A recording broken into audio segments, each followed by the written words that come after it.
Hi guys, there are a few things that I would like you to consider when deciding to permanently base yourself in Spain.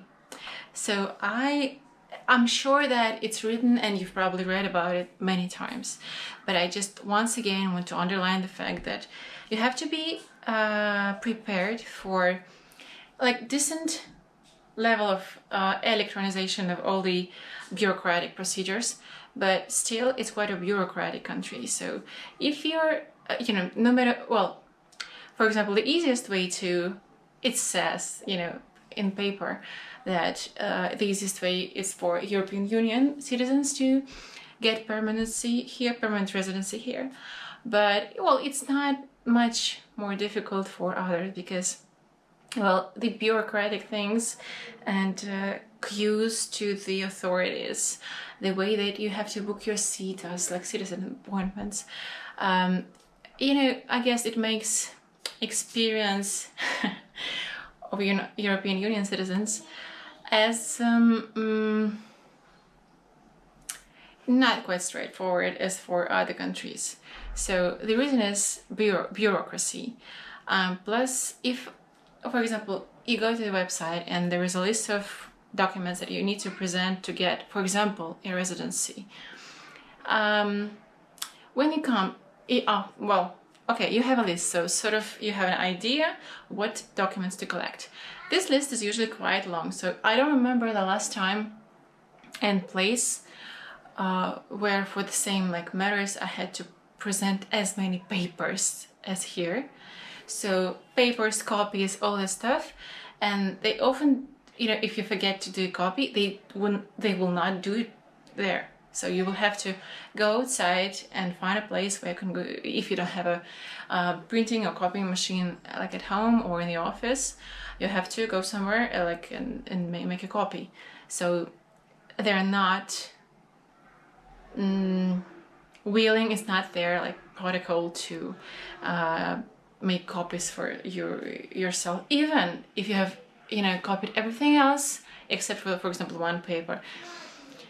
In majority of cases, like in almost 99.99%, they will not do a copy for you. So please make sure that if you do a copy of documents, do multiple, because it's required everywhere. Copies of main documents. Plus, you may collect all the documents which are listed, for example, on the website of the official website of certain authority, and the next step, or probably it's going to be the first step, because the queues to get appointments, usually they're quite long, and slots are really limited. So many people literally it's 24/7 job, sitting in the internet somewhere and trying to catch available slots. They are published quite early, and it may be the case that even if you're lucky to spot one and find it, while you're entering simple basic contact information, the slot may disappear just because somebody else was doing the same, or somebody else, a few hundreds, thousands of people are doing exactly the same. There's one slot or two slots which were published, and there are so many people who would like to use this. So first of all, make sure that you have, maybe do it simultaneously. Just collect the documents, make copies, and hunt for the cita. Cita is the appointment in Spanish. So the easy, well, on the one hand, it's easy. On the other hand, you have to hunt it down. You really, so those citas and appointments are published on the website, and you have to really sit there for a long time before you get one. But once you have it, you're on the safer side, and you cannot go anywhere. Well, if it's said that you need a cita, you really need cita. So if you come there and they ask you, well, do you have cita? And you say, well, no, but I really want, I have all the in majority of cases, they will not listen to you. So it's according to my experience of my friend. So even if you have all documents collected, the whole list, without CETA, they will not even look at it. So please book your appointment beforehand. So appointment, collect all the documents. It may be the case that when you come to the office or a certain authority, despite the fact that you have all documents with you, like a human factor may work as well, and they may demand something additional which wasn't in the list. And it's the case, well, actually so many people told me about that. So except for like making copies for, and well, preferably multiple copies for each and every document, try to think for themselves what they may also require. So try to analyze what is the purpose of requesting this or that document, and try to cover this point, well, to your maximum ability. Well, once you get seated, once you get everything's collected, you have to go there, and probably when you come to the office, there will still be a few people waiting outside. And I was quite, today I just was walking down the street, and I passed one of the offices of like foreigners authorities, and despite the CETAs, despite all the fact that it should be arranged beforehand, there is still a queue with people with CETAs. And I saw that, well, in many cases I witnessed it like a few times. There are people who still come there without the CETAs, well, trying to be as charming as they can and get through, but they can't. And the natural reaction, especially if it's like, usually Spanish people are quite emotional, and you see quite loud conversation in terms of, well, I have all the documents, how come you don't accept me and make an appointment? And the authorities have to explain that, well, it's done to make life easier, and the other side is saying, well, you just have to give up your job and all stuff, maybe sleep as well, to hunt down this appointment. And so despite the fact that you have CETA, you have all the documents, you will probably see like a physical queue of people queuing outside the office, still waiting. And well, quite a few arguments may happen at that place. Yeah, so let me just close the door because my children.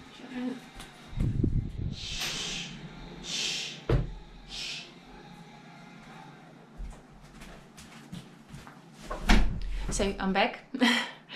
So you will basically have fun. Well, just make sure that you're not too like ambitious. So if you come from countries like where everything's done electronically, majority of those things are all electronically, so you may be surprised, or it may like put you down or something, but please just accept it. There is no other way to do that. It's in many countries, and I believe that it happens in like Italy, southern regions all over the world it's quite common for them. So please just stay calm and try to do everything as stated, as required, and at the same time like think positively, be confident in your success. So even when you're looking through CETAs and you can't find it for a week, 2, 3, and maybe a month, yes, make sure that you do it in advance, so you do not breach any like deadlines and miss any deadlines. So just start doing it as soon as possible in terms of CETAs and collecting documents. Sometimes it's easier to collect all the documents than to get a CETA, but well, keep trying. So you get a CETA, you provide all the documents, and hopefully they're accepted, and you get the documents that you wanted, like for example, like residency, for example. Another thing that you have to consider is that residents of Spain, like tax residents in Spain, as of now when I'm shooting this video, they're actually they have to pay taxes from any earning that they have around the world. So it's similar to states, for example, but in states, if you're a citizen of state, for example, states, United States, you always have to pay taxes wherever you earn it. In Spain, I believe it's only in those cases where you spend more than 183 days in the year. So please double check. But I mean, just a year. This particular year in which you were a resident, you're paying your taxes from all over the world. But if, for example, for next fiscal year, you're not present in Spain and you're not considered a tax resident, I believe that you do not have to pay taxes. So you just pay taxes according to regulations at the country you are in, actually. So you have to consider taxes as well. So make sure that you double check how tax policies and how, well, in your case you can be employed or you can be self-employed. Make sure that you are aware of what's going to happen with your taxes, so not to be unpleasantly surprised. By the way, in terms of self-employment, despite the fact that Spain may appeal to many people for many reasons, for climate, weather, laid back like life as many perceive it, which is not quite true, but well, it depends on your inside state of mind, basically, and psychology, so it's a different story. But to be self-employed in Spain is quite expensive, because the compulsory payment that autonomous self-employed people pay in Spain, it's getting closer to 300 euro per month. No matter what, if you're earning something or not, it's just like a social security thing, which is a fixed amount, which no matter what you do and how much you earn, you still have to pay.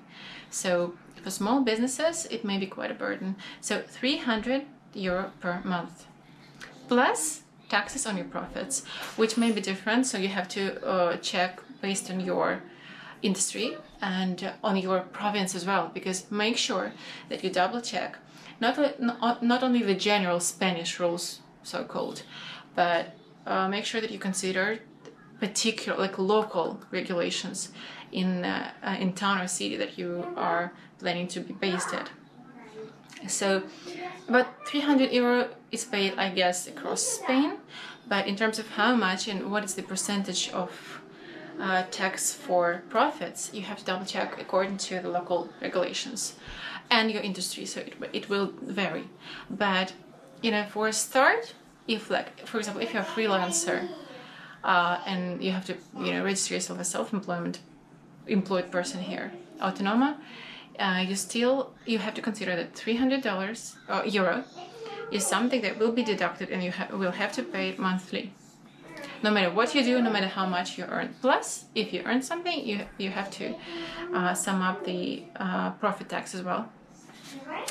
So in terms of as well, they say that Spain and Spanish government do not actually encourage self-employed people, because despite even if you're ready to pay for example, those $300, and you're risking and you're hoping for quite a good profits, I'm not sure that young people, for example, think about it, but autonomous, like self-employed people, are getting one of the lowest pension in Spain. And it's quite, for me it was quite, surprising, and if not shocking, to find out that, like, let's compare the average numbers. If the minimum or the average minimum, I guess, you need to double check, but for example, let's compare what I've learned about. So if a self-employed person will get about, at the moment when I'm shooting this video, self-employed person will get about 600, 700 euro per month as a pensioner, whereas employed person who was employed by the company will get twice as much. And there are quite many people are moving here just because pensions here are quite high. Not for autonomous though. so not for people who are self-employed. So please take it into consideration. And there are many different ways and formats of doing business here in Spain. So you do your research and select the format that suits you best. In terms of sports and in terms of social support, let's start with sports. If you come in here with children, for example, prices for like sport facilities are quite well. It's accessible. It's not as high as like in States or somewhere in Scandinavia, for example. And there was also two types of sport education that your children and yourself can get.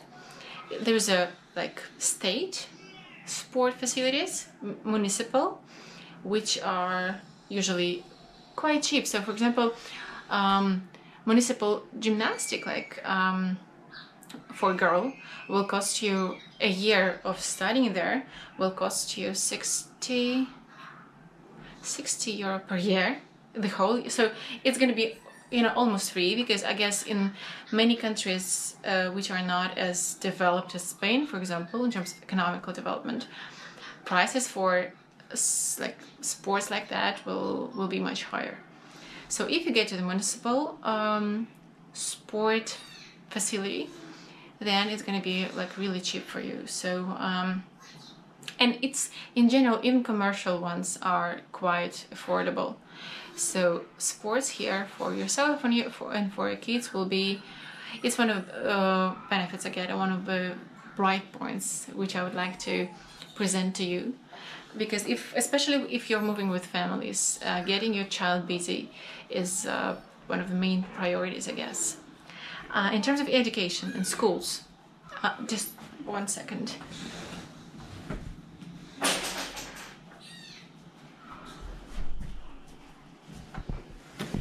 As you can see, I have kids, so yes, it's also important for me, so I made my research. And there are two types of schools here in Spain. State schools and, well, private ones. And to be honest with you, I have to say that private ones are like, it depends on what language would you like your kid to speak and study. So state schools are obviously, they have English learning, like a special class, but the main language is Spanish.